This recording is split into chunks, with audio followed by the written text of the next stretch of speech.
Hello everyone, welcome to JRF Adda. और मैं हूं आपकी एजुकेटर रचना अग्रवाल। जैसे कि आप स्क्रीन पे देख सकते हैं, आज हमारे साथ है गौरीशा श्रीवास्तव, जिन्होंने स्कोर किया है 260 marks in education subject.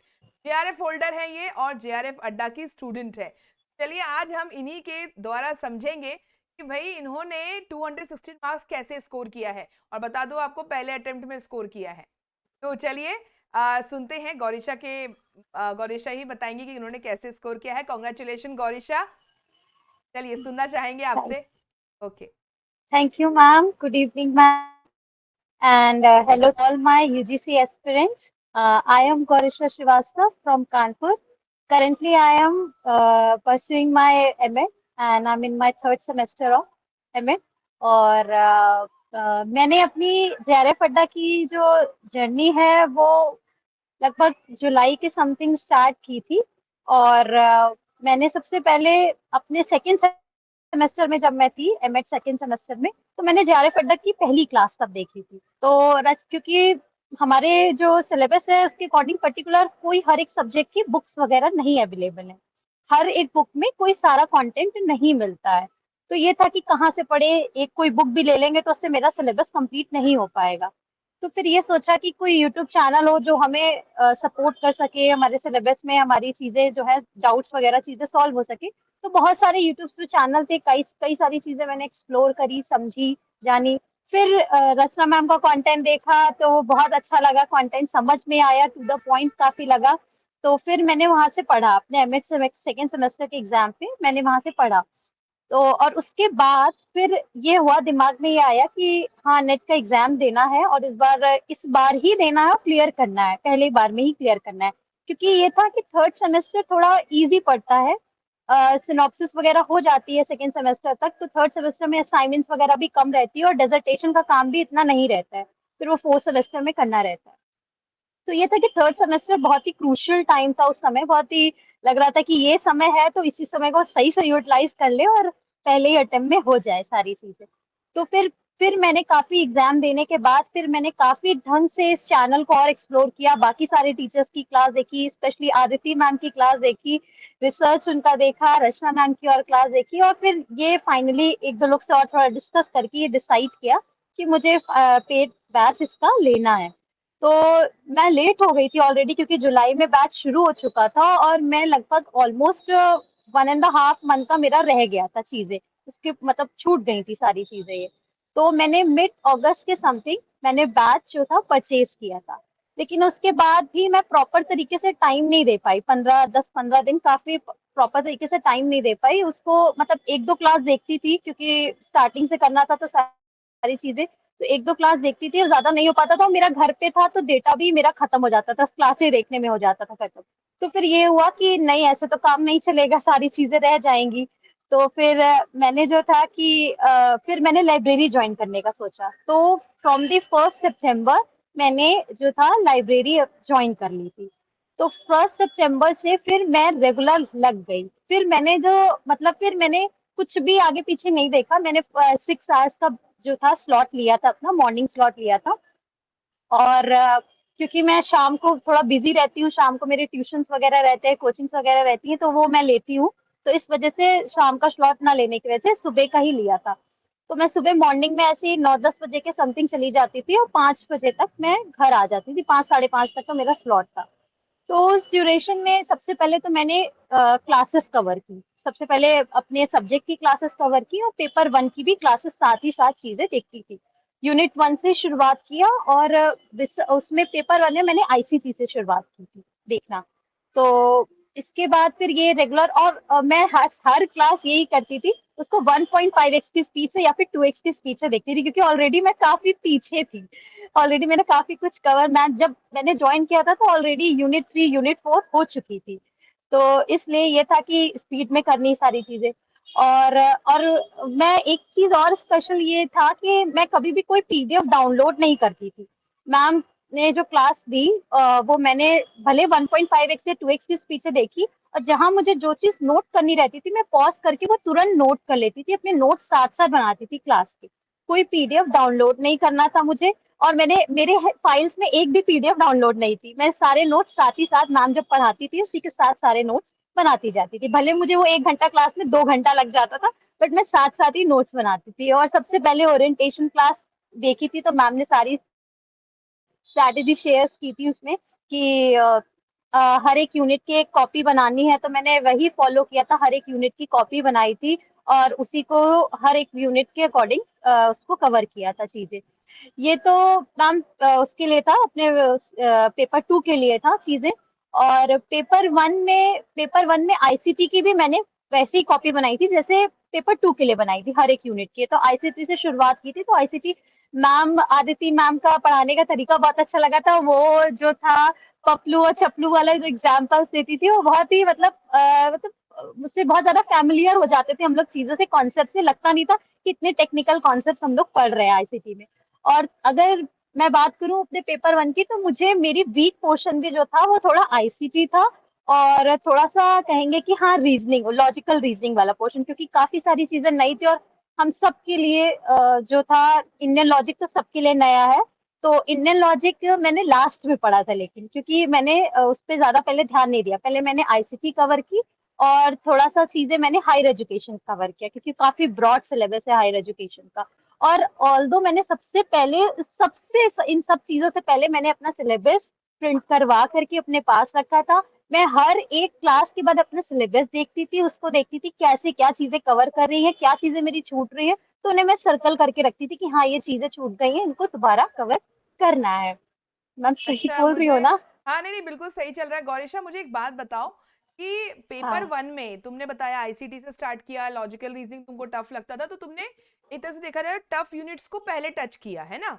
Tough unit जो तुमको यस मैम। टफ लगता था उसको तुमने पहले टच किया, एंड देन उसके बाद हाँ। धीरे धीरे गई। ठीक है, वेरी गुड। ये बहुत अच्छी स्ट्रैटेजी है सबके लिए कि पहले आप टफ यूनिट्स पहले उठाएं, उसे खत्म करें, और उसके बाद जो थोड़ा आपको इजी लगता है उससे बढ़े। अब ये बताइए आप हम्म। कि डीआई और आरसी आपका क्या था, इसके बारे में बताइए। डेटा इंटरप्रिटेशन और आरसी को लेके क्या किया आपने? मैम टीआई और आरसी को लेकर के मैंने ऐसा ज्यादा कुछ नहीं किया, क्योंकि मेरी मैथ्स ठीक है और मैं जो है, क्योंकि ट्यूशंस वगैरह मैं काफी टाइम से ले रही हूँ, तो मेरी मैथ्स वगैरह ठीक है, तो वो मेरा सारी चीजें उसी से कवर हो जाती है। डीआई तो जैसे आपने मैम ने बोला था कि लगाओ, रेगुलर लगाओ, तो मैं कोशिश करती थी कि वीक में मैं ऑल्टरनेट डेज 1 से 2 डीआई पर डे लगा लूँ, तो ये थोड़ा बहुत मैंने किया। बाकी एमआर के लिए मैंने नहीं पढ़ा। मैंने लास्ट के 15 दिन आयुषी मैम की 2x की स्पीड से क्लास देखी थी, और वो भी क्लास क्या देखी थी, बस पॉज कर करके क्वेश्चन लगाती रहती थी, और जहाँ कोई एक नहीं आता था तो फिर वो एक बार मैम का देख के सोल्यूशन, और वो समझ जाती थी वो सारी चीजें। तो डीआई के लिए तो ये क्या था, और एमआर के लिए भी ऐसे ही किया था। और अगर हम आरसी की बात करें, तो आरसी मैम मेरी हैबिट थी कि मुझे मतलब इंग्लिश थोड़ा वोकैब्स वगैरह पढ़ना काफी पसंद था, शुरू से काफी पसंद था। जब से मैंने मतलब प्रिपरेशन वगैरह किसी भी कॉम्पिटेटिव एग्जाम की शुरू की थी, तो वो ये चीज थी कि वोकैब्स वगैरह में प्रॉब्लम नहीं होती थी और रीडिंग में भी कोई प्रॉब्लम नहीं होती थी, ये सारी चीजें। तो मैंने खास कोई स्पेशल उस चीज उसके लिए नहीं किया, बस हमने पीवाईक्यूज वगैरह लगाए उसके, और आपकी क्लासेस जो पुरानी यूट्यूब से पढ़ी थी उन्हें ढूंढ ढूंढ के उनसे आरसीज लगाई थी। बाकी ऐसा आरसी के लिए बहुत ज्यादा कुछ नहीं किया। अच्छा, क्योंकि इसी क्योंकि आपका है ना, मतलब वोकैबुलरी आपकी बहुत अच्छी थी और आपका बेसिक जो है स्ट्रांग था। जैसे डीआई के लिए भी आपने बोला कि आपका मैथ ट्यूशन पढ़ाते हैं आप, तो मैथ से आप हम्म। कनेक्टेड रहते हैं। तो ये तो आप पे हम्म। एप्लीकेबल हो गया गौरीशा की, चलो ठीक है, मेरा पहले से ही बेसिक स्ट्रांग है, तो कोई दिक्कत नहीं हुई। हम्म। लेकिन आई होप कि आप उन बच्चों को तो जरूर सुझाव दोगे जिनका बेसिक स्ट्रांग नहीं है, वो तो कम से कम हम्म। अभी से शुरुआत कर दें, है ना, डीआई और एमआर के लिए। हम्म। अच्छा गौरीशा, एक हम्म। बात बताइए, आपको हाँ। क्या लगता है कि 216 मार्क्स आपने स्कोर किया है, तो आपका जो है हम्म। पेपर 1 पे ज्यादा फोकस था या पेपर 2 पे ज्यादा फोकस, या दोनों पे आपने बराबर रखा था?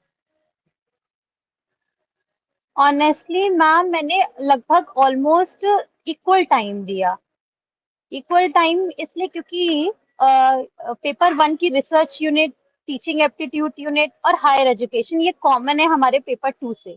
बिल्कुल तो सही, बिल्कुल सही। इसलिए, हाँ, तो इसलिए मैम ज्यादा तो मैंने लगभग ऑलमोस्ट इक्वल टाइम दिया, क्योंकि टीचिंग एप्टीट्यूड की काफी सारी चीजें हमारी साइकोलॉजी से भी कवर हो जा रही हैं सारी चीजें। साइकोलॉजी वाली जो यूनिट है हम लोग की, यूनिट 3, उससे भी कवर हो जाती है। हायर एजुकेशन की भी अलग यूनिट है, तो उससे भी सारी चीजें कवर हो जाती थी। मेन जो मैंने पेपर 1 में आईसीटी को प्रॉपर टाइम दिया है, और लॉजिकल रीजनिंग को काफी टाइम दिया है। तो ये कहेंगे कि हमने ऑलमोस्ट सबको बराबर टाइम दिया। मैंने, हाँ, एक चीज मैं कहना चाहूंगी, मैंने कोई क्लास नहीं स्किप की। चाहे मैं उसको 2x की स्पीड से देखी हूँ, बट मैंने क्लासेस सारी देखी है, और सारी क्लासेस के नोट्स बनाए हैं मैंने। ये काम मैंने किया था। ओके, और एक और चीज सीखने वाली है आपके इंटरव्यू से समझ में आता है, और मैं बच्चों को भी बोलना चाहूंगी कि क्लास के दौरान ही, मुझे बहुत अच्छी लगी आपकी ये बात, कि क्लास देखते देखते ही आप चाहे रोक रोक के देख रहे हो, जो भी कर रहे हो रोक रोक के देख रहे हो, पर नोट्स उसी टाइम पे बना रहे थे। इससे क्या होता हम्म। है कि बाकी मतलब क्लास देखने में चलो 40 मिनट तुमने निकाले, फिर नोट्स बनाने में अलग 1 घंटा निकाल रहे हो, फिर रिवाइज करने में अलग घंटा, तो आपने वो जो 1 घंटे का गैप है उसको कम कर दिया। क्लास हम्म। देखते देखते रोक कर नोट्स बनाया, और भाई वहीं समझ लिया, वहीं रिवाइज कर लिया, है ना गौरीशा? हम्म। अच्छा गौरीशा, यस दिन मैम। भर में तुम 6 घंटा कम से कम देती थी पढ़ने में, है ना, जो मुझे समझ में आ रहा है। हम्म। 6 घंटे में हम्म। प्रॉपरली ऐसे ही डिवाइड करती थी ना, 3 घंटा पेपर 1 के लिए या 3 घंटा पेपर हाँ। 2, इस टाइप से ही? हाँ। हाँ। Yes ma'am. मतलब मेरा किसी चीज में बहुत ज्यादा रिजिड नहीं थी कि आज ये इतना करना ही करना है। बट ये रहता था कि हाँ, जैसा जैसे आज, जैसे बहुत ज्यादा किसी दिन पढ़ने का मन नहीं हुआ, तो अपना इंटरेस्टिंग कोई यूनिट उठा लिया। जैसे कि क्योंकि यूनिट 4 तक ऑलरेडी कवर हो चुका था जब मैं आई, मतलब ज्वाइन किया था। तो ये था कि मैम, यूनिट 4 मतलब यूनिट 1, यूनिट 2, मतलब मुझे फिलोसफी ज्यादा पसंद नहीं है, तो फिलोसफी वाला पार्ट नहीं उठाती थी उस दिन लगता था कुछ इजी वाला पढ़ लो जो पसंद है। तो इस तरीके से करती थी। और मतलब जैसे कभी बोर हो जाती थी क्योंकि बहुत मोनोटोनस, 3 महीने कुछ और नहीं किया, सिर्फ यही चीज की है, पढ़ी पढ़ी पढ़ी वाली चीजें। तो फिर कुछ चीजें थी जो लाइफ में, तो जो मोटिवेट करती थी हमको इंट्रिंसिकली, तो उससे मोटिवेशन मिल जाता था, और फिर से उसी उसमें पढ़ने बैठ जाती थी। और लगातार 6 घंटा तो नहीं, ये कहेंगे कि लगातार 6 घंटा पढ़ने का, लेकिन हाँ, बीच बीच में 10 मिनट का, 15 मिनट का ऐसे ब्रेक ले लेती थी, और फिर पढ़ती थी। और ये मैं कहना चाहूंगी कि हाँ, मैंने थोड़ा अपना डाइट पे जो था वो किया था। सुबह मॉर्निंग में जो खा लेती थी, फिर मैं जब लौट के घर आती थी 5-6 बजे, तभी मैं खाती थी। ये था मतलब क्योंकि मेरे बहुत कड़ी तपस्या की है तुमने। नहीं, और ये एक बहुत बड़ा मैसेज जो है ना हमारे लर्नर्स को भी जाएगा। मैं हर बार बोलती हूँ, 4 महीने जान लगा दो।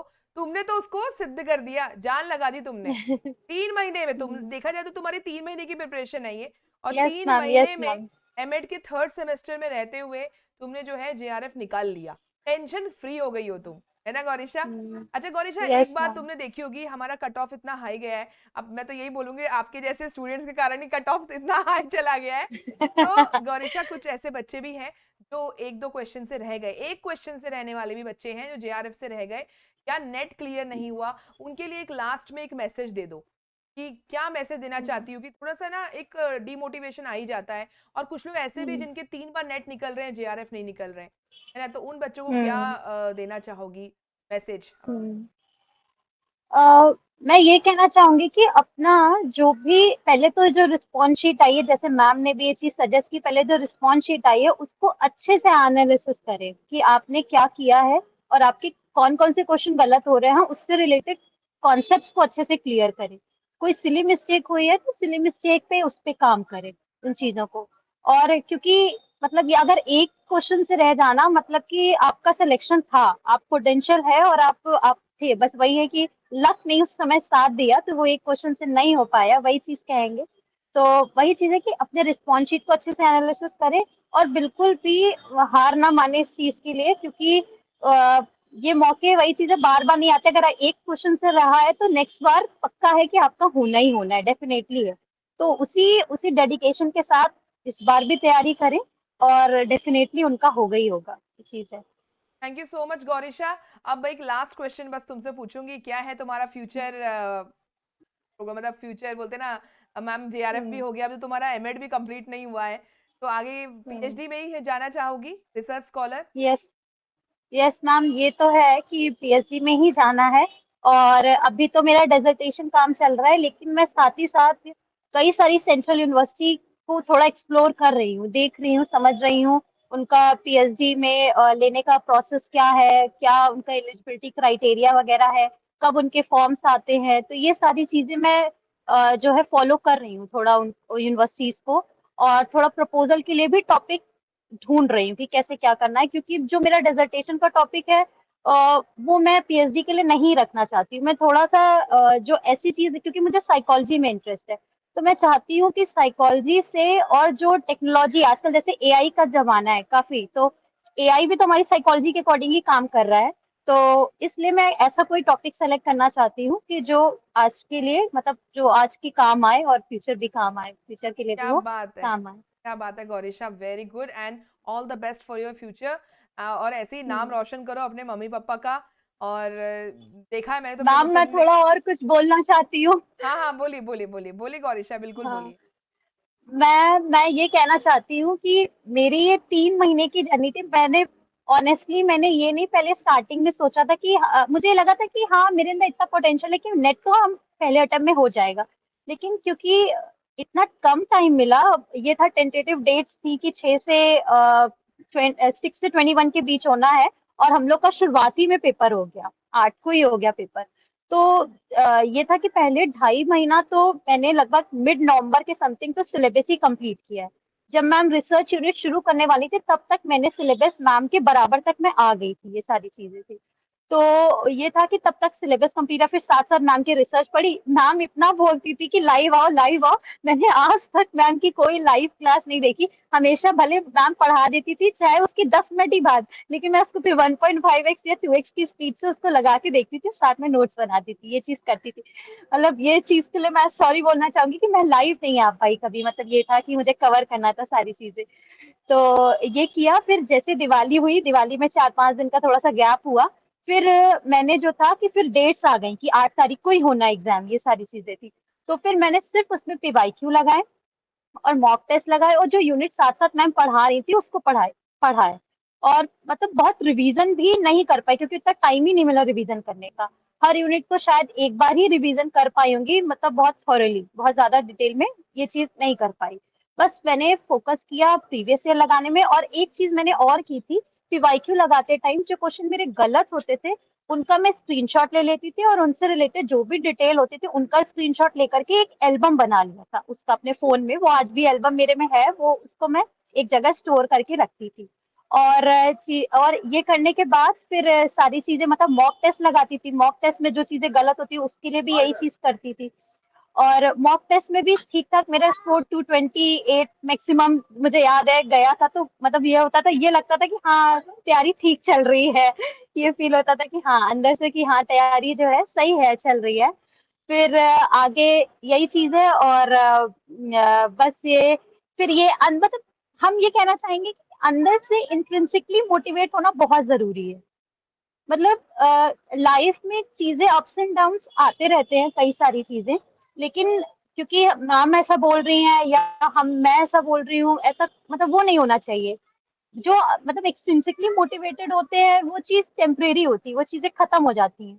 लेकिन इंट्रिंसिकली मोटिवेशन कभी जो है खत्म नहीं होती है, वो हमेशा जो है साथ रहती है, वो हमेशा काम आती है। सही। तो एक मैंने कहीं यूट्यूब पे कोई एक लाइन पढ़ी थी, मतलब ये था कि मतलब काफी अच्छी लगी वो लाइन कि अपने क्यों को मजबूत करना है, क्यों इन सेंस ऑफ कि मुझे ये काम क्यों करना है, क्यों स्ट्रांग होना जरूरी है। तो मेरा क्यों बहुत स्ट्रांग था, तो मैं सबको यही कहूंगी कि क्यों को अपने आप स्ट्रांग करिए। हाउ कैसे होना है वो अपने आप धीरे धीरे स्ट्रांग होता चला जाएगा। एट द लास्ट मैं यही कहना चाहूंगी। क्या बात है गौरीशा, बहुत सही बोला है, क्यों को जो है मजबूत करना है। और यही बात हम लोग, मैं भी आपको कई बार बोल चुकी हूँ कि ना, बच्चे को है ना खाना बनाने के लिए उत्साहित करने की जरूरत नहीं पड़ती है, उसे भूख लगती है तो वो बना ही लेता है। तो वही तुम्हारा जो है बात, तुम्हारी बात में यही बात लास्ट में अपने सारे लर्नर्स को और जितने भी यूजीसी एस्पिरेंट्स हैं, जिनका हुआ जिनका नहीं हुआ, जो तैयारी करने के लिए फिर से चालू है, उन सभी को एक ही मैसेज दूंगी। गौरीशा ने भी वही बात बोली है कि अपने क्यों को मजबूत करेंगे तो कैसे होना है वो अपने आप हो जाएगा, है ना गौरीशा? Yes ma'am. बिल्कुल बिल्कुल। यस और मैम। स्ट्रैटेजी भी गौरीशा ने आप लोगों से शेयर किया है अपनी की भी मेहनत, 3.5 साढ़े 3 महीने की मेहनत है। वैसे तो मैं बोलूंगी कि तुम एमएड कर रही हो, वहां से भी तुमने नॉलेज बहुत गेन किया है, वो भी तुम्हारे यस काम आई मैम। है, यस मैम। वो भी तुम्हारे हाँ। काम आई है। और मतलब हम्म। समझिए कि आप हार मत मानिए, बस अपनी मेहनत में लगे हम्म। रहिए। हो सकता है कि जून एग्जाम में आपका भी जेआरएफ निकल जाए और इसी तरह हम मेरे साथ इंटरव्यू दे रहे हो आप सभी लोग। चलिए, thank you Yes, so much ma'am. Gaurisha, thank you so much जुड़ने के लिए and all the best. Thank you, ma'am. Thank you. Thank you so much.